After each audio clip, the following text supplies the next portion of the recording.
Everyone, welcome to our YouTube channel guys. So guys, जितने भी student है semester 6 के स्टूडेंट, बीए प्रोग्राम के स्टूडेंट या बीए ऑनर्स के स्टूडेंट, तो सेमेस्टर 6 के स्टूडेंट के लिए वीडियो होने वाली है। दिल्ली यूनिवर्सिटी के जितने भी स्टूडेंट है या अदर यूनिवर्सिटी के, अगर आपके पास ये सब्जेक्ट है कंपैरेटिव पॉलिटिकल सिस्टम, तो आज हम करने जा रहे हैं कंपैरेटिव पॉलिटिकल सिस्टम का यूनिट नंबर 3, ठीक है। तो comparative political system BA programme के स्टूडेंट जो है, उनको पॉल साइंस मेजर में बहुतों को ये सब्जेक्ट मिल रखा है, बहुत के पास ये सब्जेक्ट माइनर में भी मिल रखा है, तो दोनों के लिए यही होने वाली है, ठीक है। कंपैरेटिव पॉलिटिकल सिस्टम का आज हम कर रहे हैं यूनिट नंबर 3। तो यूनिट नंबर 3 जो है उसका नाम है रूस की राजनीतिक प्रणाली, ठीक है। अभी तक हम unit number 1 and unit number 2 already हम कर चुके हैं। अगर आपने वो वीडियो नहीं देखी हो तो प्लेलिस्ट में जाके वो वीडियो देख सकते हो, या तो यूट्यूब पे सर्च मारिएगा comparative political system playlist Roma Jaiswal, तो आप लोग के सामने आ जाएगी, ठीक है। तो आज हम करने जा रहे हैं यूनिट नंबर 3 जिसका नाम है रूस की राजनीतिक प्रणाली, ठीक है। रूस की इसमें हमें पॉलिटिकल सिस्टम के बारे में पढ़ना है। तो ये वीडियो हिंदी मीडियम स्टूडेंट के लिए होने वाली है। इसके बाद मैं नेक्स्ट वीडियो लाऊंगी तो मैं इंग्लिश मीडियम में पहले मैं हिंदी मीडियम बच्चों का सिलेबस कंप्लीट करवा दूँ, फिर देन मैं इंग्लिश मीडियम का स्टार्ट करूंगी, ठीक है।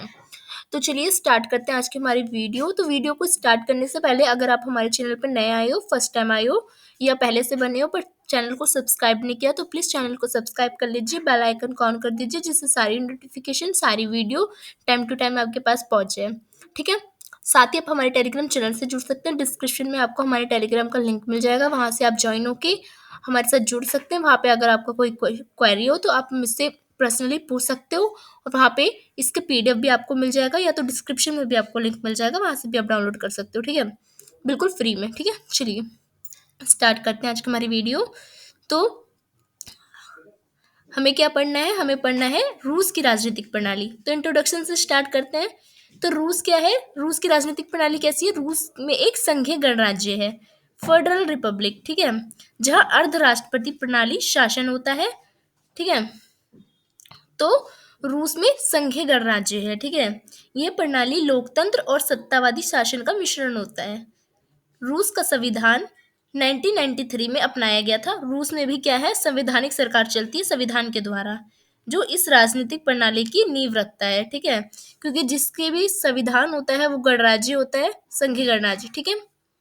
तो रूस की जो सरकार है उसकी 3 प्रमुख शाखाओं में हम बांट के रूस को पढ़ते हैं, ठीक है। जैसे भारत में भी संघीय गणराज्य है ना, तो भारत जैसे ही रूस में भी है, वहाँ पे भी कार्यपालिका की शक्ति अलग है, विधायिका की शक्ति अलग है और न्यायपालिका की अलग है। जैसे भारत की भी शक्ति का विभाजन है, ठीक है, वैसे ही। अब मैंने आपके लिए चार्ट भी बना रखा है, तो चार्ट में भी आप देख सकते हो। पहली बात तो आप रूस के बारे में पढ़ रहे हो तो आपको पता होना चाहिए रूस कहाँ है, ठीक है। तो ये देखिए, ये इंडिया है, इंडिया के ऊपर ये चाइना है, चाइना के ऊपर आप देख सकते हो यहाँ पे ये रूस है, ठीक है। ये यहाँ पे यूरोप है, और यूरोप के इस साइड में क्या है? रूस है, बहुत बड़ा।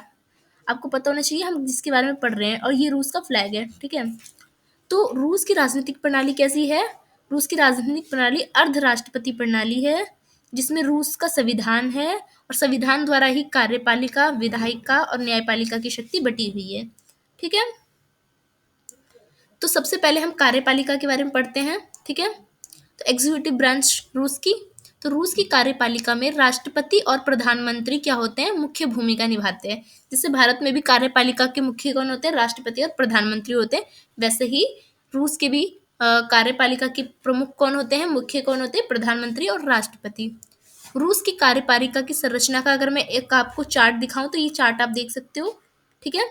राष्ट्रपति सबसे प्रमुख होता है, जैसे कि भारत में भी राष्ट्रपति प्रमुख होता है, पर काम कौन करता है? प्रधानमंत्री भारत में, ठीक है। राष्ट्रपति का काम, राष्ट्रपति कौन होता है रूस में? तो राष्ट्र का प्रमुख होता है, मतलब राष्ट्र का मुखिया कौन होता है रूस में? राष्ट्रपति होता है। और सेना का प्रमुख भी कौन होता है? राष्ट्रपति होता है, ठीक है। प्रधानमंत्री का भी प्रमुख कौन, मतलब मंत्रियों का भी कौन होता है? राष्ट्रपति होता है, ठीक है। आपातकाल लागू करने की शक्ति भी किसके पास होती है? राष्ट्रपति के पास होती है। और प्रधानमंत्री को नियुक्त करने का भी शक्ति किसके पास होती है?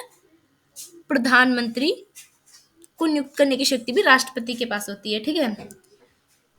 ये राष्ट्रपति सबसे प्रमुख होता है रूस का। फिर उसके बाद आता है प्रधानमंत्री, ठीक है। रूस में दूसरा प्रमुख, जैसे भारत में दूसरा प्रमुख प्रधानमंत्री होता है, तो प्रधानमंत्री क्या करता है? प्रधानमंत्री आर्थिक नीति बनाता है, और जो मंत्री परिषद है उसका भी प्रमुख होता है, ठीक है। जैसे भारत में भी प्रमुख होता है।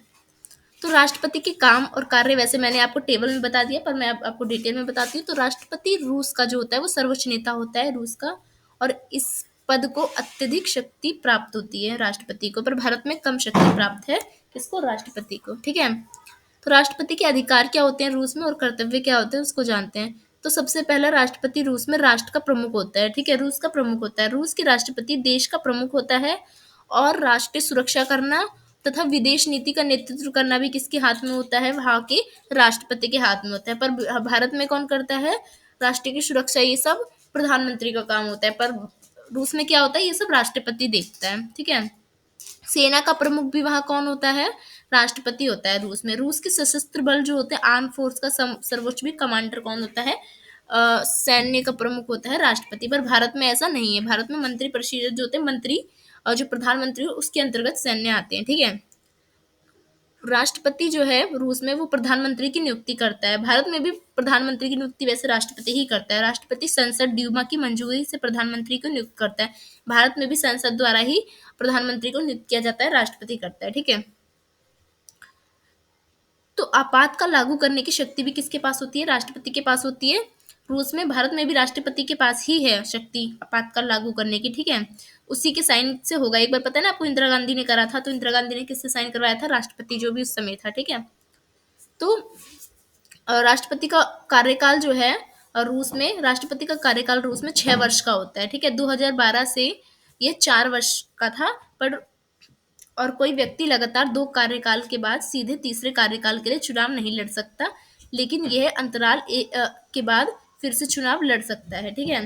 2000 पहले से 4 वर्ष का था, और 2 बार से ज्यादा कोई भी राष्ट्रपति नहीं बन सकता, पर अब वहां पे ये चेंज हो गया है। अब वो 2 साल से बढ़ के 6 साल हो गया, और तीसरी बार भी वो प्रधानमंत्री जो राष्ट्रपति है वो तीसरी बार भी राष्ट्रपति बन सकता है, ठीक है। आपने राष्ट्रपति जान ली रूस की। अब जानते हैं रूस की प्रधानमंत्री की शक्ति, ठीक है, प्राइम मिनिस्टर की।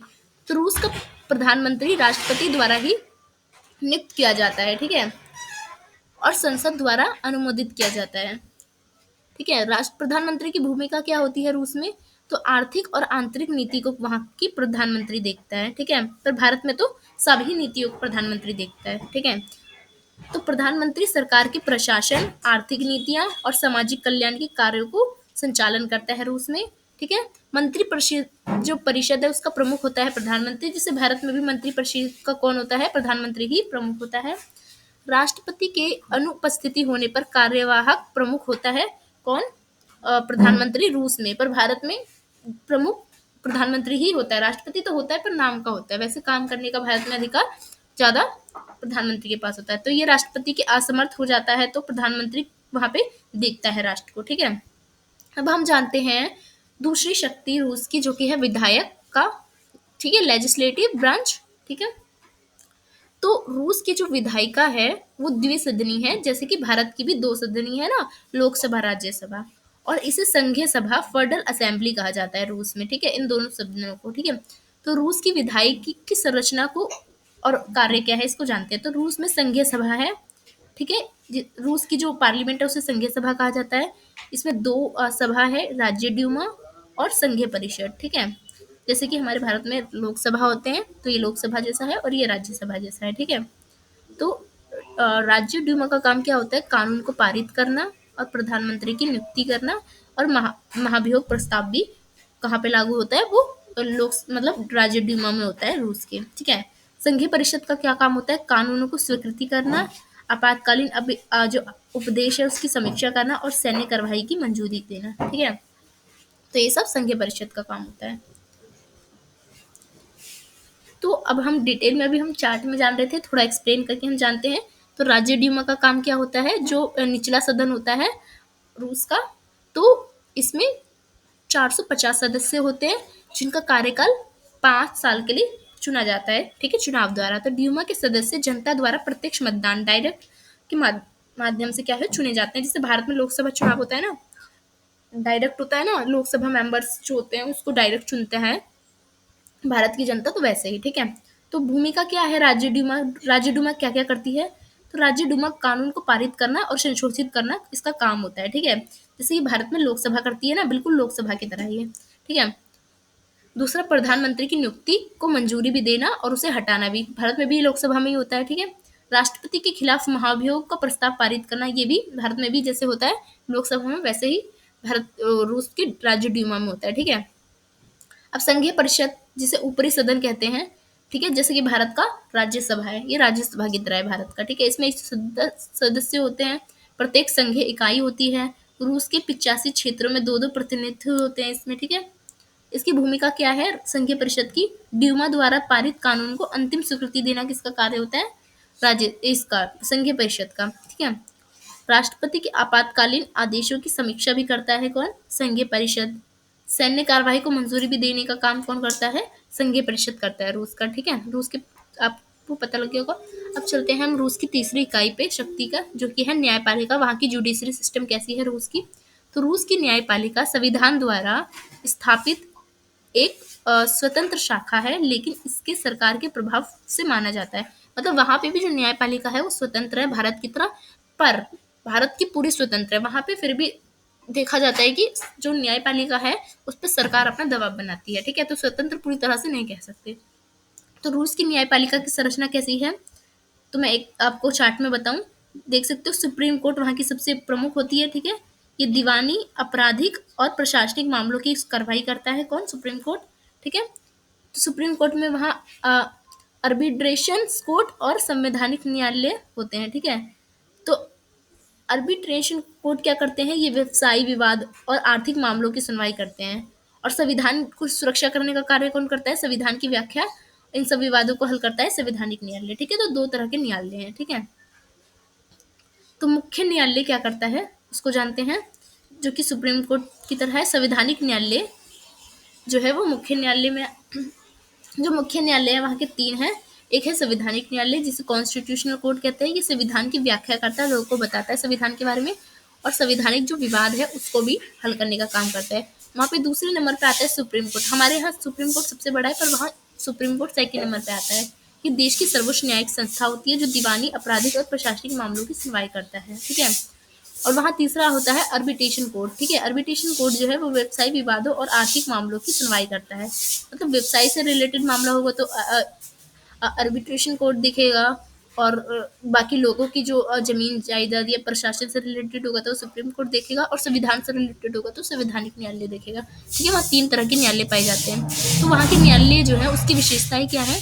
तो रूस की न्यायालय जो न्यायपालिका है वो स्वतंत्र होनी चाहिए, लेकिन व्यवहारिक रूप से अगर हम देखें ना तो इसे सरकार के नियंत्रण में माना जाता है, तो स्वतंत्र नहीं है वहाँ की न्यायपालिका।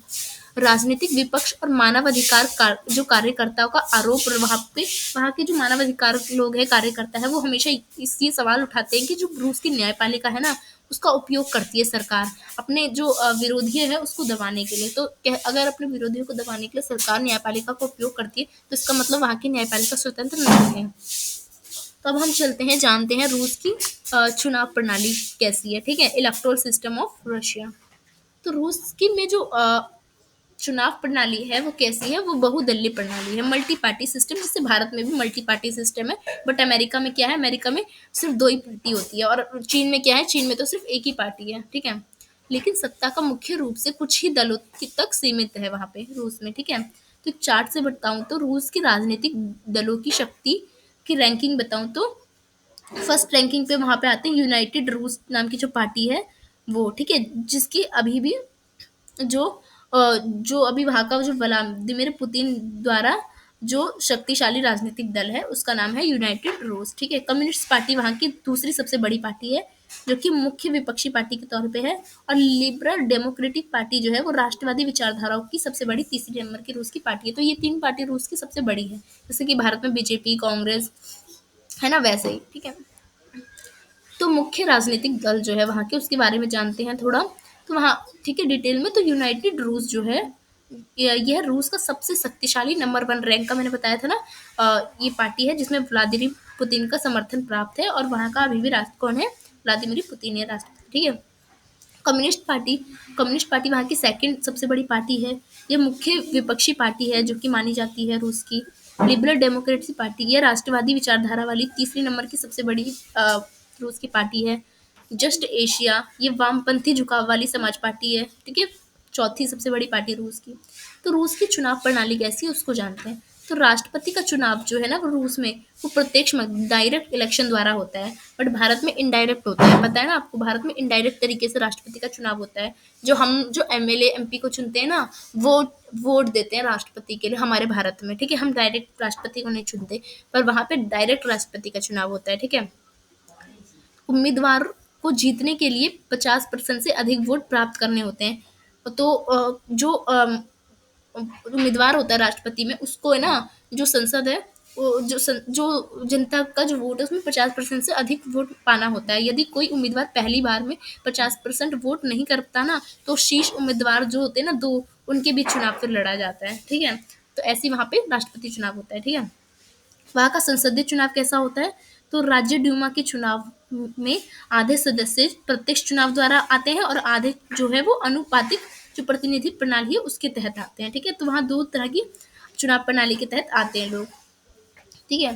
तो छठा जानते हैं हम रूस की राजनीतिक प्रणाली की आलोचना करते हैं अब थोड़ी, ठीक है। अभी तक हमने रूस की राजनीतिक प्रणाली पूरे पढ़ लिया कि कार्यपालिका, न्यायपालिका, विधायिका, हमने पार्टी पढ़ ली, हमने वहाँ की इलेक्टोरल सिस्टम पढ़ लिया। अब हम जानेंगे कि इसकी थोड़ी आलोचना भी करते हैं, लोगों ने इसकी आलोचना कैसे की है रूस की राजनीतिक प्रणाली की, ठीक है। रूस की राजनीतिक प्रणाली को निम्नलिखित कारणों से आलोचना का सामना करना पड़ रहा है, ठीक है। सबसे पहले रूस की जो राजनीतिक प्रणाली है उसको लोग कहते हैं अधिनायकवाद का नाम देते हैं, ठीक है। तो रूस की राजनीतिक प्रणाली में राष्ट्रपति को अत्यधिक शक्ति प्राप्त है, जिससे लोकतांत्रिक प्रक्रियाएं वो है ना वो सीमित हो जाती है, क्योंकि सारी शक्ति किसके पास आ जाती है, राष्ट्रपति के पास आ जाती है, ठीक है। तो इसलिए इसको थोड़ा अधिनायकवाद माना जाता है रूस की पार्टी को, रूस की पॉलिटिकल सिस्टम को। वहीं विपक्षी नेताओं और स्वतंत्र मीडिया पर कठोर कार्रवाई की जाती है रूस में। अगर विपक्षी नेता पे कठोर कार्रवाई की जाएगी, स्वतंत्र मीडिया नहीं होगी, तो वहाँ लोकतंत्र तो होगा नहीं। इसलिए रूस की प्रणाली को ज्यादातर लोग लोकतंत्र की जगह क्या कहते हैं, अधिनायकवाद कहते हैं, ठीक है। दूसरी आलोचना क्या करते हैं लोग, चुनाव में अनियमितताएं कहते हैं लोग, ठीक है। यानी रूस के चुनाव में धांधली होती है और सरकारी हस्तक्षेप के आरोप लगते हैं कि सरकार क्या करती है, घपला करती है चुनावों में। विपक्षी दलों को चुनाव में भाग लेने से रोका जाता है। तो ऐसी ऐसी खबरें आती हैं जिससे पता लगता है वहां पे चुनाव जो है वो मतलब अच्छे से नहीं होते हैं, ठीक है। तीसरी वहाँ की आलोचना क्या करते हैं लोग वहाँ की राजनीतिक प्रणाली की, कि वहाँ की मीडिया पर सरकारी नियंत्रण है। वहाँ की मीडिया जो है वो स्वतंत्र नहीं है। जैसे भारत में तो मीडिया को चौथा स्तंभ माना गया है लोकतंत्र का, ठीक है। तो लोकतंत्र के चौथे स्तंभ में मीडिया आती है, तो मीडिया की स्वतंत्रता है बिल्कुल, पर वहाँ पे ऐसा नहीं है, ऐसा माना जाता है। तो अधिकांश मीडिया चैनल जो है वो सरकार के नियंत्रण में ही काम करती है, और जो मीडिया चैनल सरकार के नियंत्रण में काम करेगी तो वो सरकार की बुराइयों को कभी भी उजागर नहीं करेगी और जनता के सवाल नहीं उठाएगी, जिससे स्वतंत्र जो पत्रकारिता है वो प्रभावित होती है। और सरकार के खिलाफ बोलने वाले पत्रकारों को, कार्यकर्ताओं को क्या करा जाता है, दंड दिया जाता है। तो इसलिए वहां पे माना जाता है कि वो वहाँ की जो राजनीतिक प्रणाली है वो कैसी है, उसकी आलोचना करते हैं, मीडिया पर नियंत्रण है। और मानव अधिकार का भी हनन करते हैं, ऐसा लोग बोलते हैं, ठीक है। आलोचना में रूस में सरकार जो है वो विरोधी प्रदर्शनकारी जो लोग होते हैं और सामाजिक जो कार्यकर्ता होते हैं, जो समाज के खिलाफ कार्यकर्ता जो होते हैं, जो सरकार की दमनकारी नीति के खिलाफ आवाज उठाते हैं, उनकी जो आवाज है ना उनको क्या करते हैं, उनके लिए कठोर नीति अपनाई जाती है और उनकी आवाज को दबाया जाता है रूस में। तो हम कह सकते हैं कि ये वहाँ की आलोचना है, वहाँ की सरकार कैसी है, अधिनायकवाद है। तो निष्कर्ष में क्या लिखोगे कि रूस की राजनीतिक प्रणाली एक मिश्रित प्रणाली है, जिसमें राष्ट्रपति को अत्यधिक शक्ति प्राप्त है, ठीक है।